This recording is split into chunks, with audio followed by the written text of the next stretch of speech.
গ্রেনেডের ভিতরে আসলে কি থাকে?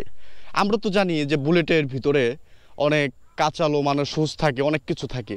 তো দেখেন গাইস, গ্রেনেডের ভিতরে মূলত দেখেন কীরকম পিনের মতো থাকে। আপনাদের যদি দেখাই, এই যে দেখেন একটা পিন ডেবে গিয়েছে, এটা কিন্তু গ্রেনেড থেকে ছুটে এসেছে গাইস। আর গাছটা দেখেন কীভাবে ক্ষতবিক্ষত হয়ে গিয়েছে। আর এই গাছের প্রত্যেকটা গায়ে এই পিন, হাজার হাজার পিন রয়েছে, হাজার হাজার। এটা কিন্তু গ্রেনেডের ফলে, তো বুঝতেই পারছেন। আর গ্রেনেডের যে কাভারটা দেখেন কি অবস্থা গাইস, একদম পুড়ে গলে যাজাকার হয়ে গিয়েছে, শক্ত হয়ে গেছে, একদম পাথরের মতো কিন্তু শক্ত, প্লাস্টিকের মতো, বাট পাথরের মতো শক্ত হয়ে গেছে। যতই চাপাচাপি করতেছি এগুলো কিন্তু কিছু হচ্ছে না। সো গাইস দেখেন, সো বুঝতেই পারছেন গ্রেনেডটা আসলে কতটুকু মারাত্মক। আর এগুলা মানে পিন আপ হলে বা আপনার বডিতে লাগলে কেন আপনি ক্ষত বিক্ষত হয়ে যান, পা খসে যায়, কেন হয়, এটাই হচ্ছে তার মূল কারণ।